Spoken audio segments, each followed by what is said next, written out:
लो, फिर तेल खत्म हो गया। अरे बहू, सुबह उठकर गुनगुना पानी पीने से वजन कम होता है। मुझे तो ऐसा लग रहा है तू तेल पी रही है। बहुत बुरा जोक था माँ जी, बिल्कुल भी हंसी नहीं आई। मैं वजन कम करने के लिए सुबह गुनगुना पानी पीती हूँ। तेल पीकर मुझे सूमो पहलवान बनना है क्या? तेल तो आप ही पीजिए। आपको वैसे भी तेल घी के आगे कहाँ कुछ नजर आता है। क्या बोली तू? मैंने कब तेल घी का नाम लिया? मैं तो उल्टा तुझे ये कह रही हूँ ना कि तेल जा कहाँ रहा है। माँ जी कमाल करती हैं आप ही तो हर समय तला भुना खाना मांगती रहती, फिर कम तेल की वकालत भी आप ही करेंगी क्या? ला, बस यही दिन देखना बाकी रह गया था। अरे मैं जो अभी बनवाती हूँ अकेले खा जाती हूँ क्या? सबके लिए बनता है ना। और तू क्या मुंह पर पट्टी बांध लेती है? खाती तो तू भी है। बस बदनाम इस बूढ़ी सास को कर रखा है। जाने दीजिए माँ जी, आपके साथ बहस करने से कोई फायदा नहीं है। आप बस ये बताइए कि क्यों शोर मचा रही थी सवेरे सवेरे? बस मुझसे लड़ने का मन था या कोई खास बात भी थी? अरे शोर ना मचाओ तो क्या करूं? अबे कितने दिन हुए जब मैंने तेरे ससुर जी से कहकर 5 लीटर तेल मंगा कर दिया था तुझे। अब भी रसोई में जाकर देखा तो पूरा डब्बा खाली पड़ा हुआ है। मैं पूछती हूँ आखिर इतना तेल गया कहाँ? रहने दीजिए माँ जी। हाँ, आप तो ऐसे अनजान बन रही है जैसे आपको पता ही नहीं है घर में 7 लोगों का खाना बनता है। कहे तो मैं शुरू से गिनवा दूं आपको कि कब कहाँ कितना तेल इस्तेमाल हुआ। मैंने भी कोई कच्ची गोलियां नहीं खेल रखी, सब हिसाब रखती हूँ मैं। तो बता दे, मैं भी देखूं कहाँ गया तेल। माँ जी सुबह उठते ही सरसों के तेल में भुनी हुई मूंगफली खानी होती है आपको चाय के साथ, क्योंकि खाली चाय से आपको गैस होती है ना। तो 2 बूंद तेल में मूंगफली फ्राई हो जाती है, उसका भी एहसान जताएगी क्या तू? माँ जी ये 2-2 बूंद मिलकर ही डब्बा खाली होता है। उसके बाद नाश्ते में पराठे पकौड़े समोसे तो लगभग हर दूसरे दिन बनना तय है, और फिर शाम की चाय के साथ आपको फिर से चाहिए नाश्ता। और हाँ हाँ, बस अब हमारे निवाले गिनने रह गया है बाकी। सारा हिसाब किताब लगाए बैठी है तू। भगवान, कैसी बहू आ गई। इसे तो जरा सा चाय नाश्ता बनाने को कहा तो जोर पड़ गया। मैंने सबका खाना बता दिया तो मैं निवाले गिन रही हूँ, और जब आप मुझे तेल पीने का इल्जाम लगा रही थी तब सही था। घर के लोग तो खाना छोड़ नहीं देंगे, इसीलिए समझदारी दिखा और थोड़ा तेल पर हाथ खींच कर काम चलाया कर। किसने कहा है भर भर के तेल डालने को? 2 बूंद तेल में नाश्ता बन जाता है। आदतें तेरी खुद की खराब है और बातें मुझे बता रही है। अच्छा, आपके हिसाब से 2 बूंद तेल में ही खाना बन जाता है, और मैं बेवकूफ हूं ना जो इतना सारा तेल डालकर खाना बनाती हूँ। अभी ये तो तू समझ ले बहू, मेरा मुंह मत खुलवा। दिन भर इस टुनटुने में आंखें काली करती रहती है तू। अरे कम तेल में खाना बनाने की विधि नहीं बताते कि तेरे फोन में? कुछ अक्कल की बात भी सीख लिया कर इससे। बताते ना इस टुनटुने में, ये भी बताते कि ज्यादा तला भुना खाना सेहत के लिए नुकसान होता है, लेकिन ये सारी बातें इस घर में सुनने वाला है कौन? ठीक है माँ जी, सब मेरी गलती है। मैं मान रही हूँ कि मैंने ही जानबूझकर ज्यादा तेल इस्तेमाल किया है, तो ठीक है, मैं भी सौगंध खाती हूँ कि इस डिब्बे में जितना तेल बचा है ना, अब महीने का ये आखिरी सप्ताह इसी तेल में गुजारूंगी। बहू की बात सुनकर सास तेल का डब्बा उठाकर गौर से देखती है। अरे पहले इस डब्बे को तो देख ले, इसमें तेल बचा कहाँ है? हाँ तो माँ जी, अभी आपने कहा ना घर में तेल का खर्चा है ही नहीं, सब 2 बूंद तेल में बन जाता है, तो फिर उस हिसाब से तो बहुत सारा तेल है इसमें। तो ठीक है, फिर बाद में रोती हुई मेरे पास मत आना, तेल चाहिए, मैं अभी नहीं ला कर देने वाली।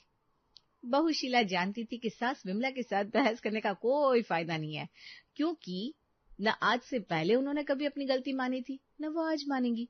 इसलिए बहस को यहीं खत्म करके वो रसोई में जाकर अपना काम निपटाने लगती है। थोड़ी देर बाद घर के काम निपटाते निपटाते मैंने ध्यान ही नहीं दिया कि लंच का समय हो गया है। अभी वर्मा परिवार का फरमाइश कार्यक्रम शुरू होने वाला ही होगा। बहू ये बना लो, बहू वो बना लो। इससे पहले कि ये लोग फरमाइश कर करके मेरा दिमाग खराब करें, चुपचाप कद्दू की सब्जी बना देती हूँ। कद्दू का नाम सुनकर तो वैसे ही सबकी भूख मर जाएगी। शीला जाकर जल्दी जल्दी कद्दू की सब्जी बना लेती है। कुछ देर बाद ससुर जी दुकान से घर लौटते हैं। अरे बहू, बड़ी अच्छी खुशबू आ रही है, क्या बना दिया आज?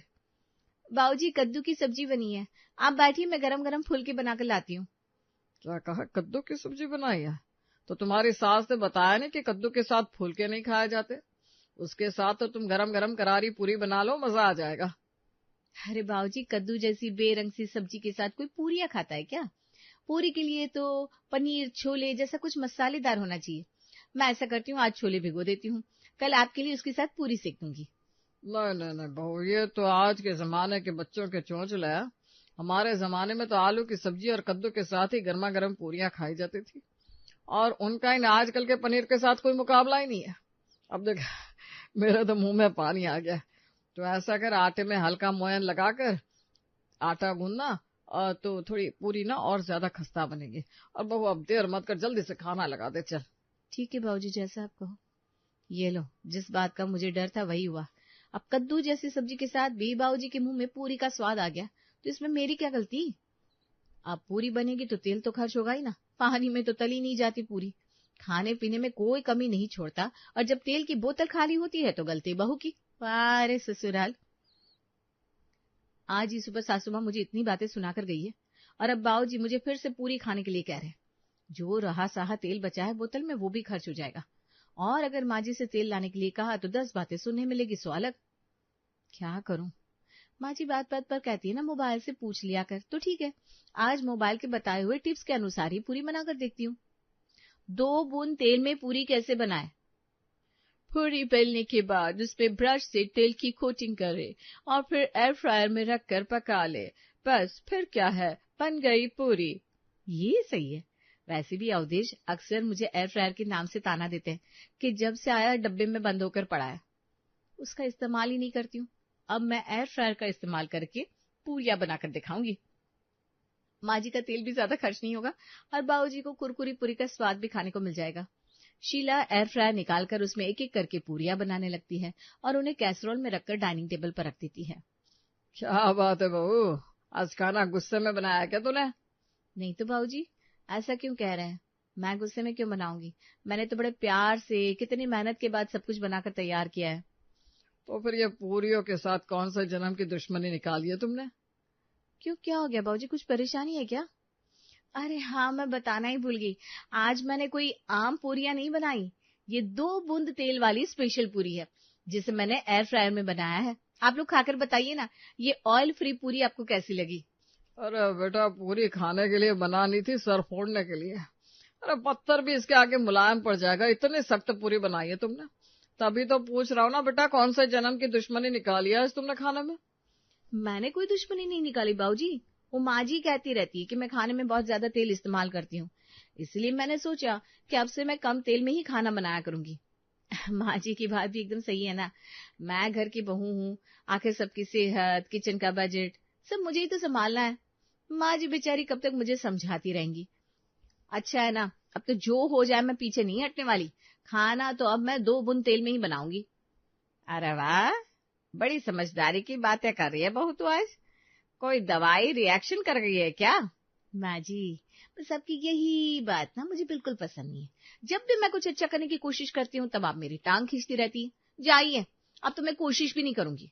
अरे नहीं नहीं नहीं खींच रही हो तेरी टांग, जा जाकर अपना काम कर। अरे कमाल करती हो भाग्यवान, तुम ऐसे बजट में काम करवाओगी ये पत्थर जैसी पूरियां खिलाकर। अरे तुम सास बहू को नहीं खिलानी थी तो साफ मना कर देती, ये सब खिलाकर मेरा मूड खराब करने की क्या जरूरत थी। अरे जाने दीजिए ना, पहली बार तो इसे थोड़ी सी अक्ल लगाने की कोशिश की है, उसमें भी मैं टोक दूं तो पहले अपने कदम पीछे खींच लेगी और फिर से तेल की नदियां बहनी शुरू हो जाएगी इस घर में। पहली बार बनाया, थोड़ी बहुत गलती हो जाती है, धीरे धीरे समझ जाएगी। अगले दिन, अरे जाकर ना नाश्ते में समोसे बना दो, कल तो पूरी खिलाकर पूरा मूड खराब कर दिया था तुमने। भगवान के लिए आज कुछ मजेदार सा खिला देना, दुकान पर जाने से पहले ही मूड खराब हो जाता है। हाँ हाँ बना देती हूँ, मसालेदार सबको पसंद है घर में। ऐसा करते हैं, समोसे थोड़े चटपटे बना देती हूँ, सब लोग खाकर खुश हो जाएंगे। फिर उसे जल्दी जल्दी मैदे का आटा गूथा और आलू उबालकर उसकी तीखी मसालेदार स्टफिंग तैयार कर ली। लेकिन जैसे ही वो तेल के डब्बे को हाथ लगाने गई तो उसे याद आया, तेल के डब्बे में तो बिल्कुल जरा सा तेल बचा है, और सासू माँ वो तो पहले ही उसे समझा चुकी है कि उसे खाना 2 बूंद तेल में बनाना है। कुछ देर तक वो रसोई में खड़ी सोचती रही, फिर उसके दिमाग में एक आइडिया आता है। मैं भी ना कुछ ज्यादा ही दिमाग लगा रही हूँ। माँ जी हमेशा कहती है कि मुझे उनकी बात माननी चाहिए, तो ठीक है, माँ जी के कहे अनुसार पहले कढ़ाई में 2 बूंद तेल डाल देती हूँ और फिर उसी में सारे समोसे तल लूंगी। शीला ने कढ़ाई में जरा सा तेल डाला और उसी में उलट पुलट कर समोसे तलने लगी। लेकिन समोसे तो तब तलते ना जब कढ़ाई में तेल होता, जो जरा सा तेल कढ़ाई में था वो तो समोसे के ऊपर ही चिपक गया। काफी देर तक कढ़ाई में समोसे को यहाँ वहां घुमाने के बाद समोसे की शक्ल देखने लायक भी नहीं बची थी, जलकर काले हो चुके थे वो। कढ़ाई से समोसे निकालकर शीला ने ले जाकर डाइनिंग टेबल पर रख दिए। अरे यार, एकदम अकल से पैदल हो गई हो क्या तुम। ये क्या बनाया तुमने, समोसे ऐसे होते हैं। अब बिना तेल के समोसे तो ऐसे ही होते ना पतिदेव, कल मैंने एयर फ्रायर में बनाया था तो पापा जी को पसंद नहीं आया। फिर मजबूरी में मुझे कढ़ाई में ही समोसे बनाने पड़े। अब कढ़ाई में 2 बूंद तेल डालकर तो ऐसे ही समोसे बनेंगे। इससे अच्छे समोसे मैं नहीं बना पाऊंगी।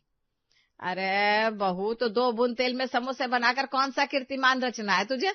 हैं? बिना तेल के समोसे बनेंगे क्या? माँ जी, कम से कम आप तो मत ही बोलिए। ऐसा है तो तुम तलवार लेकर लड़ाई कर लो सास बहू, लेकिन बंदे को भरपेट नाश्ता मत करो। रख लो अपने समोसे अपने पास, मुझे नहीं चाहिए, मैं जा रहा हूँ। अरे बेटा रुक, मैं बना देती हूँ तेरे लिए तेरी पसंद का नाश्ता। इस बहू की तो नियत ही नहीं रहती कि ये किसी को भरपेट खाना खिलाए। हाँ, अभी गला फाड़ने से कोई फायदा नहीं है, वो कब की दुकान के लिए निकल गए हैं। अच्छा ये बताइए माँ जी, आपके लिए कॉफी बनाऊं या चाय? आप तो समोसे खाएंगे ना? तू अपना समोसा अपने पास रख ले, मुझे नहीं खाना ये तेरे काले मुंह का कच्चा समोसा। कुत्ता भी सूंघ के भाग जाएगा। आई बड़ी मुझे समोसे खिलाने वाली। भूख से आते कीर्तन कर रही है, आज तो नाश्ता भी नहीं किया था। पता नहीं ये नालायक खाने में क्या बना रही है। माँ जी आज छोले बनाए हैं, उसके साथ चावल बना लेती हूँ, ठीक है? हाँ बेटा ठीक है, तो बस जल्दी से चावल बना, बड़ी जोरों की भूख लग रही है। भाभी सरप्राइज, देखो मैं हॉस्टल से आ गई। अरे बेटा ऐसे सरप्राइज नहीं देते, बता कर आना चाहिए था ना, मैं तेरी पसंद का कुछ बनवा देती। हाँ माँ, भूख तो बहुत जोर की लगी है। भाभी क्या बनाया है? आज तो छोले चावल बना है, तुम भी खा लो। कमान भाभी, छोले के साथ चावल खाकर सारा मूड खराब मत करो, आप भटूरे बना दो ना। अरे वो लेकिन क्या कर रही है बहू? 6 महीने बाद मेरी बेटी घर लौटी है और तुझे एक चीज बनाने में आफत आ रही है। आफत क्यों आएगी माँ जी, लेकिन समझिए तो। अरे क्या समझना है, क्या दिया तो क्या दिया, कनिका के लिए भटूरे बनेंगे तो बनेंगे। अपनी बेटी के सामने माँ जी को कुछ नजर नहीं आता। एक बार सुनना तो चाहिए था मैं क्या कह रही हूँ। जब तेल ही नहीं है तो भटूरे कैसे बनेंगे? माँ ये भाभी को क्या हो गया, पहले तो कभी ऐसा नहीं करती थी, लेकिन अभी मैं देख रही हूँ वो तो मेरे लिए भटूरे बनाने को तैयार ही नहीं थी। आजकल आपको खाना वाना समय से मिल रहा है कि नहीं? अरे बेटा छोड़ना, तो अपनी भाभी की बात है, उससे तो मैं निपट लूंगी। ये बता हॉस्टल में सब कैसा चल रहा है? सब अच्छा चल रहा है माँ, बस भाभी के हाथ का गर्मा गर्म खाना बहुत याद आता है। बस ये समझ लो 2 दिन के लिए आई हूँ ना, भाभी के हाथ का खाना खाने ही आई हूँ जिसके बाद वापस निकल जाऊंगी। हाँ हाँ बेटा क्यों नहीं, मैं बोलती हूँ बहू को तेरी पसंद की सब चीज बनाकर तैयार कर देगी। भटूरे के लिए आटा तो गूंथ लिया, लेकिन तलने के लिए तेल कहाँ से लाऊं, क्या करूं? फिर से वही एयर फ्रायर वाली टेक्निक यूज करूं क्या? अरे नहीं नहीं, पापा जी तो एयर फ्रायर की पूरी खाकर ही भड़क गए थे। अब अगर उन्हें भटूरे की जगह पथरीला भटूरा खाने को मिलेगा तो मेरा तो कोर्ट मार्शल हो जाएगा। लेकिन क्या करूं? वैसे ऐसा किसने कहा कि भटूरा तेल में नहाएगा तभी वो भटूरा कहलाएगा? ऐसा करती हूँ, रोटी की तरह तवे पर सेक लेती हूँ उसे, और बाद में दोनों साइड अच्छे से तेल लगाकर कैसरोल में रख दूंगी। किसी को क्या पता चलने वाला है कि ये तेल मैंने ऊपर से लगाया है या भटूरे को तेल में नहलाया है। भाभी अगर भटूरे बन गए हो तो जल्दी से खाना लगा दो ना, अब वेट नहीं हो रहा मुझसे। आप कैब का स्पेशल खाना खाने के चक्कर में आज मैंने नाश्ता भी नहीं किया था। हाँ हाँ बैठो ना, बाकी सबको भी डाइनिंग टेबल पर बुला लो, मैंने सब तैयार कर दिया है, बस खाना लगा ही रही हूँ। तुम्हें भटूरे के साथ सलाद और आम का अचार बहुत पसंद है ना, वो भी निकाल दिया है। भाभी आपको पता है आप दुनिया की सबसे बेस्ट भाभी हो, सबकी पसंद नापसंद का ख्याल रहता है आपको, तभी तो आपके हाथ का खाना खाने के लिए इतनी दूर से दौड़ी चली आई मैं। अब अगले 2 दिन में अपने हाथ की सारी स्पेशल डिश बनाकर खिला देना, फिर पता नहीं अगली बार कब खाने का मौका मिलेगा। हाँ हाँ क्यों नहीं। कुछ दिन में पूरा परिवार डाइनिंग टेबल पर बैठ गया था और बहू शीला ने सबका खाना लगा दिया था। छोले से आ रही मनमोहक खुशबू सबके मुंह में पानी ला रही थी, लेकिन जैसे ही बहू शीला ने सबकी थाली में भटूरे रखे, सब हैरानी से आंखें फाड़कर शीला की ओर देखने लगे। बेटा ये ससुराल को टॉर्चर करने के 101 तरीके वाली किताब खरीद लाई हो क्या तुम? ऐसा क्यों कह रहे बाबूजी, मैं क्यों आप लोगों को टॉर्चर करने लगी? आप लोग तो मेरा परिवार है, अपने परिवार को कोई बहू टॉर्चर करती है क्या? बहू तेरी करनी और कथनी में कोई मेल नजर नहीं आ रहा। अरे भाई मैं पूछ रहा हूँ, तेरा कुछ ढंग का बनाकर खिलाने का मन नहीं होता तो तू सीधी सादी रोटी बनाकर खिला दिया कर। अब ये भटूरे के नाम पर कलंक लगाने की क्या जरूरत थी? दुनिया के कौन से हिस्से में ऐसे भटूरे बनते हैं भाई? हमने तो पहले कभी नहीं खाए। और कच्चा तेल भटूरे के ऊपर क्यों चुपट रखा है तुमने? अरे सत्यानाश, बहू ये किस तरह के भटूरे बनाकर लाई है? आज तो तू ठहर जा, तेरी माँ को फोन करके बुलाती हूँ और उसे दिखाती हूँ कि उनकी बेटी क्या बना बना कर खिला रही है मैं। अरे भाई बर्दाश्त की भी कोई हद होती है, मैं कुछ बोल नहीं रही हूं तो तू एक के बाद एक कांड करती जा रही है। माँ जी, बुला लीजिए मेरी मम्मी को। मैं डरती थोड़ी ना हूं, मैंने कोई गलत थोड़ी ना किया है जो मुझे किसी का डर होगा। आप तो हमेशा यही बोलती थी ना, 2 बूंद तेल में खाना बन जाता है, तो मैंने तो 2 बूंद से ज्यादा ही तेल लगाया इन भटूरे में, फिर भी आपको शिकायत है मुझसे। आपको संतुष्ट करना मेरे बस की बात नहीं है। आ जाने दो मेरी मम्मी को। मैं भी तो बताऊं कि आखिर आप किस तरह से मानसिक शोषण कर रही है मेरा। जब मैं सबके स्वाद का ख्याल रखकर खाना बना रही थी, तब आप ही थी ना जो दिन रात मुझे तेल खत्म करने का ताना दे रही थी, और अब जब मैं तेल बचाकर खाना बना रही हूं तो आपको स्वाद नहीं आ रहा। देखिए माँ जी, या तो सेहत मिल सकती है या स्वाद, दोनों चीज एक साथ नहीं हो सकती। भाभी बिल्कुल ठीक कह रही है माँ, स्पेशल खाना कभी कभार खाया जाता है। साल के 365 दिन आप लोग को स्पेशल खाने को मांगोगे तो आप लोगों की जेब और तेल का डब्बा तो खाली होगा ही ना। भाभी की इसमें क्या गलती है? हेल्दी खाना तो इस घर में किसी को भाता ही नहीं है। हर दूसरे तीसरे दिन पूरी पकौड़े बनवाकर भटूरे समोसे यही सब तो खाते हैं आप लोग। अपना खान पान सुधारिए आप, भाभी के ऊपर चिल्लाने से कुछ बदलने वाला नहीं है। हाँ बहू, ठीक है, मान गए हम कि 2 बूंद तेल में कुछ नहीं बनता, और तेल बचाना है तो हमें अपने स्वाद को छोड़कर सादा खाना खाना होगा। अब तो भगवान के लिए ढंग का भटूरा बनाकर हमें खिला दे। माँ जी, फिर से भटूरे का नाम लिया आपने। अरे मेरा मतलब है, कल से खाएंगे ना सादा भोजन, आज तो भटूरे खा ले। सास की बात सुनकर शीला अपना सर पीट लेती है।